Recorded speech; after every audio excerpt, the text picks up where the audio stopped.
Next curve. Hello, everyone. Welcome to this Rethink podcast. I'm Leonard Lee, Managing Director of NextCurve, and today I have a very special guest, James Pryor. He is the Head of Communications at SiFive. Joining me today to talk about RISC-V and its evolving position in today's very fast-changing semiconductor industry and landscape. And so thank you so much, James, for joining me today. I really appreciate it. Looking forward to this. And by the way, I have to say, is that a Superman emblem that you have on your chest and in the background? I mean, what is that? And yeah, okay. It's all part of the logo. It's SiFive. There's an S and a 5 melded together to the silicon, the 5 from RISC-V, because we've got the founders of RISC-V founded the company of SiFive. It's all very clever. It's marketing. It's good. Very cerebral effort in coming up with that, and love the logo. So, James, why don't you take a moment here to introduce yourself and to the audience, and let us know what you guys are up to at SiFive and what you guys are doing to advance RISC-V overall. For sure. So I'm James Pryor. I work in global communications at SiFive, mainly responsible for media and analyst engagement, as well as some product marketing and overall marketing for SiFive. SiFive is a 2-business unit company. So we've got the founders of RISC-V, who are the inventors of it, founded the SiFive company to explore the commercial opportunities that came with RISC-V. So that was about 6 years ago. I've been in the company just coming up on 2 years now, and we're doing some great things in providing microarchitectures based on RISC-V to solve different problems in different areas of computing, everything from application processor cores that run Linux that have vector and AI extensions, down to tiny, low power, super small area embedded cores for microcontrollers and fabrics and other kind of stuff. And the second business unit we have is called OpenFive, and that's focused on custom SoC design. They've got a great team there. Some of these guys were originally with Intel when they spun off from there. We've got some superb talent in that organization for taking a literal back of a napkin or whatever diagram and turning it into a chip. So working with all the different ICs, all the different extensions, all the different process technologies. We've got that experience in-house for building chips as well as designing the IP in the first place. So what are we doing to advance RISC-V? Well, RISC-V International is the overarching organization, and they guide and lead and maintain all the different standards. So you've got the base specifications for RISC-V, the 32-bit, the 64-bit, the upcoming 128-bit. And those are all pulled together by committee and ratified, and then they're built upon with extensions. So there's different working groups that you can join as a company or an individual. So you can be a researcher at a university, you can be a private individual, you can be a company invested in, I want to build something very specific and I want to do it in a group effort, and join these different working groups like the Vector Task Group and build a set of extensions that is then industry-wide and say, this is how we're going to handle that set of programs and extensions and architecture. And then you can plug that into the RISC-V base spec and use it in your products, right. And you have this commonality. So how we lead there is, being a strong part of that community. Yep. Chris, who's one of the founders of SiFive and RISC-V International, chair of the board, one of the inventors at the Berkeley Performance Labs, leads the Vector Task Group. We often joke that the V in RISC-V doesn't mean just 5, it means vectors, for vector math, as we go to this different style of processing that's more flexible, more programmable, more extensible than what you've seen with PackSimD or different styles of other kinds of math. So we've got a great different way to lead and extend. We get out in front and really evangelize what is RISC-V for, everything. Who's it for? Everybody. Who should be using it? You now.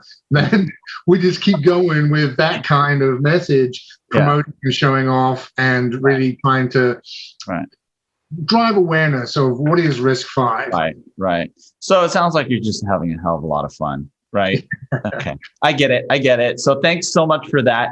Let's go over the agenda, what we're going to talk about in the next few minutes here. So in this discussion, we will be addressing the following. Number one, what is the state of the RISC-V nation? What are the current opportunities for RISC-V to advance? What are the challenges facing RISC-V today?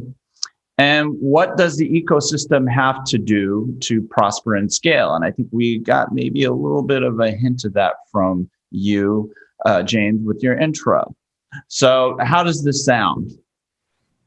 Sound like a good agenda? You signed up for it, so no last minute changes, buddy. All right, let's do it. Okay, all right. So we're going to start off with topic number one. What is the state of RISC-V and the state of the nation? And so why don't we start off with a little bit of introduction to what RISC-V is, because there are folks who they may have heard of it, but they don't know exactly what it is. I think very fundamentally, like what you mentioned, it's an open standard ESA or instruction set architecture that's based on RISC, right? And then maybe you can help us understand it a little bit more than what you've already done, and then really help us understand why open is a big deal. For sure. So reduced instruction set computing has been around for a very long time. It's very popular. Most modern processors use it in some form or another. And RISC-V was a clean sheet attempt at getting down to the distilled essence of taking what have we learned in the last 3-4 decades of computing, and how do we make that into the simplest, most lightweight instruction set so that people can build what they want to build. And that's where the free and open specification part comes into play, because now it's donated to the world. Anyone can use it. It's published where everyone can get it. So there's a really simple, easy way to get a hold of it. Just go read the book. It's online. It's free. That's as easy as it gets. And what that does is takes away a lot of the problems that you've seen with who owns what and what can I do with it and who gatekeeps how I develop it. Now you've got complete freedom. Now, to address the problem of fragmentation, which tends to inevitably be the first question you come up with once you hear about all this immense freedom that you've got, is standards. And that's what the RISC-V international body does, is just codify and ratify and keep track of the standards and let anybody who wants to be part of it. That's why they're based in Switzerland. That's why they have an open membership policy, very accessible, very easy to be part of. And the RISC-V international membership list reads like a who's who of the semiconductor industry and leading researchers and leading universities. So you've got the work that's being done there is being used by the European Processor Initiative, the Barcelona Supercomputing Research, next generation exascale computers are going to be based on RISC-V, which is, it's a fantastic, wonderful aspiration to have. And today we're in a good place because of the 10 years of heritage of open development that's happened with RISC-V. Got some great tools, the leading tools that people use for building cores, SoCs, and software onto previous legacy architectures work with RISC-V. So there's not a huge amount of retraining to do when you have to move from one to the next for your organization. Engineers are popping out of college, learned already knowledgeable in RISC-V because it's the textbook. The Patterson-Hennessy Book of Architecture, right, is RISC-V. So there's a ton of momentum building, and the inflection point has happened.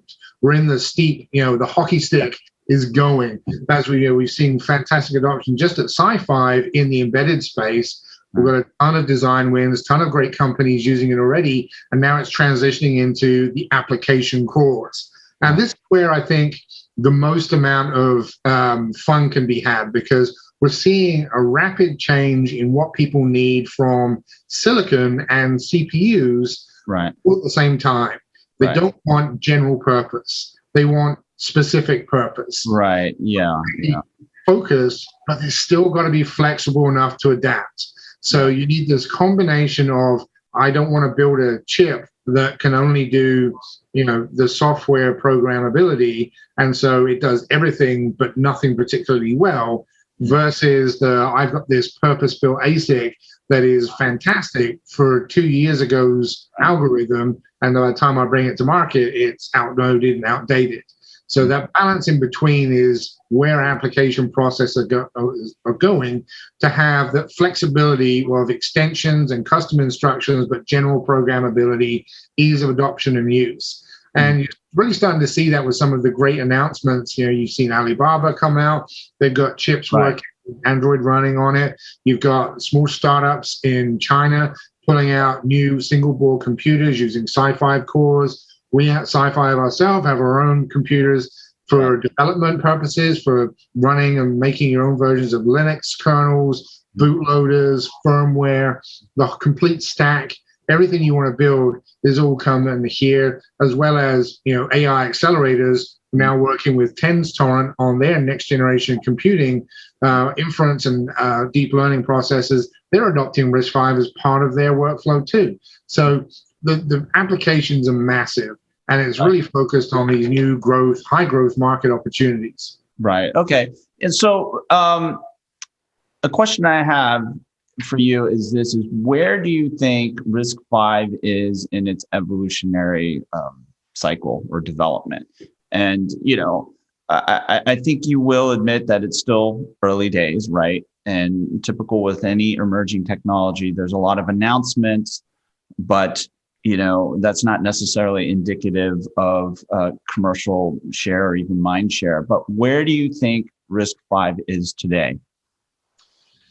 It's totally fair to say that it's the merged technology, that it's brand new, and that there's more work to be done. There's still a number of extensions and different instructions that need to be figured out and completed and worked upon. But the good news is we've got industry standard groups at the RISC-V International Organization working on them. So I would say that it's really far along in terms of maturity. Like, you could already build a PC or a computer out of RISC-V and have all the basic functions and elements and everything that you would expect from today. You could design that chip and get going. You'd be able to run Linux on it. Ubuntu has a RISC-V standard ISO model that you can download and get ready to install. So I think we're past that first hurdle of I've got to build everything myself. We're getting towards it's now becoming off the shelf and one-click download. And that is a really critical point. So we're getting to that point where you're going to start seeing that, this is the ground floor and it's about to take off. The trajectory is, you saw Intel ramp up really fast over 40 years. And then you ARM just steepen that curve. And now RISC-V is just almost vertical along that same trajectory. So that happens because there's so many people in the industry backing it and investing in it. It's part of DARPA's Toolbox initiative, where innovators building new things can come along and grab the IP and get started there. And that's really going to help to accelerate new solutions. Everybody's looking for lower power, higher efficiency, workload focused, more performance in specific types of tasks, as well as ease of production and flexibility. And these kind of things happen when you have an open instruction set architecture. So while one single company is much smaller than the entrenched leaders today, the group as a whole, much, much bigger. Everyone pushing towards, if you look at the collective weight that's being pushed, it's just as big as what you're seeing in the industry. And that's really strong momentum. Yeah. And interestingly enough, some of the big boys, the traditional big boys are playing in the game. They're investing and they're participating in the RISC-V ecosystem development, right? Yeah, for sure. It's got some really, really good names on the foundation member list, both founding as well as partners, and everybody wants to get involved. People like NVIDIA, they were an early adopter. They've already put out product using RISC-V. There are other great big companies out there, IBM and Red Hat. Everybody wants to take advantage of it because it's just so useful. There's so many uses of this. And we're moving into, I think, the era of heterogeneous SoCs. So, like, we always talk about, we talk about platforms in terms of the main processing core. It's an x86 platform. It's an ARM platform, completely ignoring all of the other controllers, cores, processors in a system.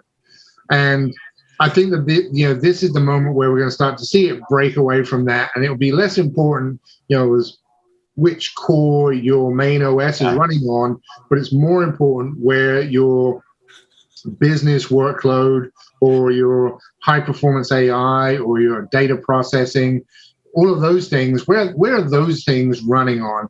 And is it an AI accelerator by Tens Torrent, or is it someone else? Yeah. So next time, James, we'll have to script this, okay? Because you're like taking away all my talking points. That's fine. That's fine. But it's like you've read my bullet points. It's cool. It's cool. But next time we're scripting things, okay? So wonderful. Why don't we move on to topic 2, which is what are the current opportunities for RISC-V to advance? And I think you've highlighted some areas, and as we mentioned, it's still pretty early days. You mentioned the work that Alibaba has been doing at the data center and using RISC-V for their custom chips there. And obviously, there's continuing interest in RISC-V, especially given the geopolitics that we have. Probably one of the reasons why the RISC-V Foundation moved to Switzerland. But what do you see are some of the trends that are drawing attention to RISC-V? Because I feel like in the last year, I would say, all eyes are on RISC-V. Yeah, that's definitely true. I think that everybody is looking for a way to keep their roadmap intact. They're looking for, how do I make sure that I'm differentiated, vertically integrated, appealing to my market, as well as delivering on my own vision. Mm-hmm. And we're coming to that point where you need the flexibility to be able to choose exactly what's in your processor, what's in your platform, and that comes from using open standards. So the big opportunities, if you look at where the socket growth is, it's the collection and transmission and processing of data, which, we sound like, well, hasn't that been everything for the computers and the internet forever? But yeah, it's just the smart processing. You want on-device decisions. So in the palm of your hand, in the corner of the wall, at the base station, or everywhere, we want more data to be collected and the decision to be made on quickly. And for all of that data to be abstracted and sent back to mega data centers where trends can be analyzed and further improvements can be made. So I think that if you want to name markets, then it's automotive. People want self-driving. I think Tesla have poisoned the well for every car maker out there, in that you can't release an electric car that doesn't drive itself, right? It's just not going to happen. Sort of. Right? Well, I have to admit I have one, and I will not attest to its ability to drive itself. Yeah. Or at least in any way that makes me confident to let it drive itself. But yes, go ahead and make your point. That clearly indicates that there's a massive opportunity for improved computing there, like in-car decisions as well as in-car entertainment, like unification of the apps. People want a more common, simple experience. Same goes for home entertainment. Same goes for all the data centers that are trying to suck in the data. How do they get that? Well, it's going to come through 5G networks, because 5G networks offer a lower price per bit of data, right? It's less energy per bit of data. So people are going to move to 5G fast. And that means new handsets, that means new base stations, it means new infrastructure. You've got the digital divide, where 50% of the country doesn't have access to high-speed internet that can support 5G speeds. What are you going to do about all this? It's a massive infrastructure problem. Then there's AI. A lot of these things, whether it's deep learning, making the models in the data center, or creating the edge data centers or the private data centers where the inference models are used and refined and processed, All of those need dedicated hardware, and that's really where it is. And cobbling together, an off-the-shelf CPU and an off-the-shelf GPU or NPU accelerator isn't going to be the most efficient strategy. It might be your first generation product solution. It won't be the second, and especially won't be the third. So that rapid iteration where we're seeing AI models evolve in months, not years, means you need a base that is flexible. You need hardware that can target a specific domain and be optimized for that domain, but allow shifting. Like if you'd made hardware just for CNN, now that transformer models are here, what are you going to do? You've got to shunt that back to your general purpose CPU, which is this anemic, underpowered little device because you thought everything was a CNN workload, and now you don't have great performance or efficiency, and you can't analyze and use the new models. So all of these kinds of challenges are the big opportunities. It's not, hey, let's go build notebooks and desktops. That's not where the opportunity is. That market is established, it's firm, it's going to continue to bibble along as it does. There'll be little peaks of growth, there'll be little bits of shrinkage, but data centers, networking infrastructure, automotive, all these devices, everything else outside of that is the big opportunity. Yeah, and wouldn't you say like it's around 2017 where, I mean, the way I look at it, that was like the year where there was sort of this inflection point in RISC-V, moving away from this, I guess, this notion that it's really an embedded thing, and moving more toward looking at it as a viable, or evolving it into a viable option for the data center and things at the edge like you're describing. What are your thoughts there? Yeah, that's definitely true. 2017, 2018 saw the advent and the emergence of, let's run Linux on this thing. That time frame when SiFive had our first application capable cores for running Linux, when we did the first demos of those kind of things. That really does open up a big world when you've got a common kernel like that, and you've got people contributing across multiple domains of expertise to build the little things. It really does start to go faster. So that's the power of open source, and the power of open development is everybody can see what's going on and build and improve and really, advocate for their own pet projects or their corporate projects and see who else is interested and wants to go the same way.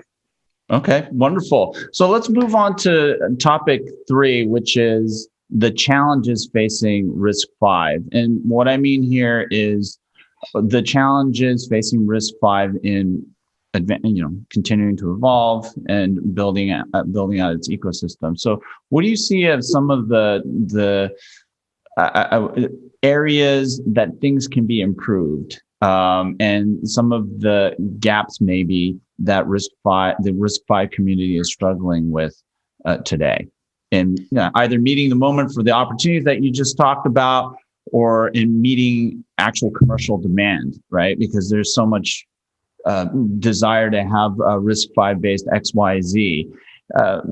What are some of your thoughts there? Yeah, so I think it's interesting. I hesitate to say that RISC-V is struggling with anything, because I can see the absolute correlation of investment in time to results. Like wherever this group or a group of people put their time, energy, and focus on it, things move quickly and become a real viable solution. So I think it's, we need more people involved, more people invested. So I think the challenge there is kind of bypassing some of the traditional fear, uncertainty, doubt messaging that comes from the incumbents when they're challenged and threatened, because they want to maintain their proprietary architectures, their cash cow, right? They've said my idea is worth money and you've got to pay me to even hear about it, versus RISC-V saying, here's my idea, here's what you can do with it. If you want my excellent expertise and engineering, come pay me for it. And that flipping that switch is kind of the challenge, because you change the value prop. Because for any given company, they can say, so hey, SiFive, why do I need you? Why can't I just go develop a core for myself? The answer is time to market. We've got them off the shelf, ready to go, proven in silicon, verified with the tool sets to do them. So we give you an advantage in speed. Number 2, go hire the engineers and train them up the way you want to. Again, that's slower. And number three, by the time you get there, your competitors already come talk to us and we're in market. So there's, the market pressures change in the RISC-V world. And it becomes more about like you have to provide something real with tangible benefits and actual real value props versus just saying, I'm the only guy you can get this from. Right? That flip makes it so that you have to have everything else. And that's the challenge now, I think, is to get so you've got a quality piece of silicon or IP with all the tools tested, with the right vision for the roadmap to be able to work with the big companies. I think that's the big challenge. Okay. All right. Yeah. I mean, that's fair. And so if we were to say, though, from a maturity or readiness perspective, an area that requires some targeted attention, if you will, in your mind, an area where you think that, okay, here things could be better to move things along as quickly as we would like. What would that one area be? And I'm just going to give you one. Okay, you don't have to name two or three, just one.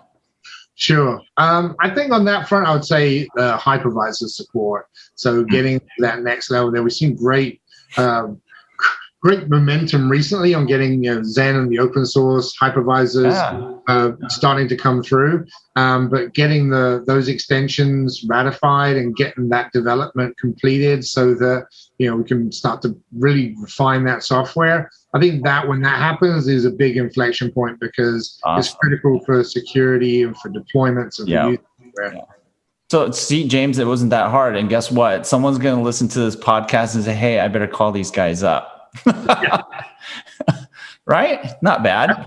Yeah. So let's move on to topic 4, which is what does the ecosystem, quote unquote, ecosystem have to do to prosper and scale? And so what do you think that overall the ecosystem needs to do to keep the ball moving faster? And more importantly, I think you expand mind share or grow mind share, because I think that might be one of the things that I predict you might bring up. Yeah, for sure. I mean, I'm a communications and marketing guy, so every problem I see is like, hey, you should put it in the press, right? That's my hammer. Yeah. But I think that awareness of both design wins, I think all the companies out there that have designs with RISC-V inside of them should not be afraid to talk about it and say why they used it, and to talk about both the ease and the challenge, because that's shared knowledge that benefits everybody. Like, why did I pick it? Here's how great it is. Here's why I would do it again. Here's why I wouldn't do it again, if that's the actual case. So we can figure it out and learn from it. But that openness is really what's going to be beneficial in telling everybody what's going on. Number 2 is continuing to advocate for and invest in projects that are based around RISC-V. I think that's going to be the biggest thing to do, is to celebrate everybody else's success. It always, you find it a lot where not invented here syndrome takes over, and they say, well, because somebody else did that, I can't be happy about it, even though I benefit from it. And we've got to flip that switch too and say, look, this was great for everybody. Someone else just did something that's super competitive and is better for everyone. Wonderful. You've just moved the bar. Let's go beat it. That innate sense of competition will drive greater innovation and success than anything you can do in a closed box by yourself. Yeah. So I would say those are the 2 things. I like that. I like that. Sometimes we feel a little too threatened by competition, and sometimes I think folks lose the stomach for competing. So yeah, I absolutely. I think maybe not just mind share here. It's like mindset, right? We need to have that proper mindset going into this. Like you said, this is a different game. The open game is a different game. And I think one of the ways I described you guys are basically like a red hat of RISC-V. You guys are putting together tools, integrating things, and providing these bits and pieces that your customers can put together to make solutions happen, right? And designs happen. So, but there's going to be a competitive dynamic that's going to be very unique that will be part of this open ecosystem that I think people, from a mindset perspective, just need to be prepared to engage with or adopt as they engage, right? Because we're going from a largely proprietary world into now where, like you're saying, everything is protected and me and mine to, hey, look, all good things of raise the tide and float all the boats. Yeah, exactly. It's the shift into where competition is good and excellence should be celebrated, and it doesn't matter where it comes from, just try to beat it, right? Let's build a level playing field where everyone's got the same set of rules and go compete. And these markets like 5G and AI for automotive and for AI for the data center are 30 plus CAGR markets. There's enough room there for everybody to win and make money without having to say, I lost because somebody else took my piece of pie. You're making many more pies, not even just a bigger slice of a new pie. It's just pie for everybody. So everybody should make hay while the sun is shining. Wonderful. So James, I think that's all the time we have. Thanks for joining me. And if you don't mind, take a moment and let our audience know how they can reach out to you and find out more about SiFive. Yeah, SiFive.com is our website. We've got all the information about our new products, about our software, about our core technologies. Check it out. We've got some great blogs. You can see all the latest things that we're going on. You can find us on LinkedIn, Twitter, Facebook, Instagram. We have a YouTube channel, and we pretty regularly attend various different conferences in the technical sphere. So keep an eye out for us. Best way to do that is just follow us on Twitter or LinkedIn, and you'll see when we're in different places. You can find out about our new technologies, like our brand new SiFive Intelligence X280 core that Tenstorrent are now using for AI. That's the kind of stuff that we're always talking about and want to share more with you guys about. So SiFive.com is the home of the RISC-V revolution and the uprising. And the place to go. Wonderful. Thanks, James. And to our listeners and viewers, thanks for joining us. Please subscribe to our YouTube and Apple podcast channels and visit us at www.next-curve.com. And until next time, be safe and keep healthy and get that vaccine shot. Visit us at www.next-curve.com.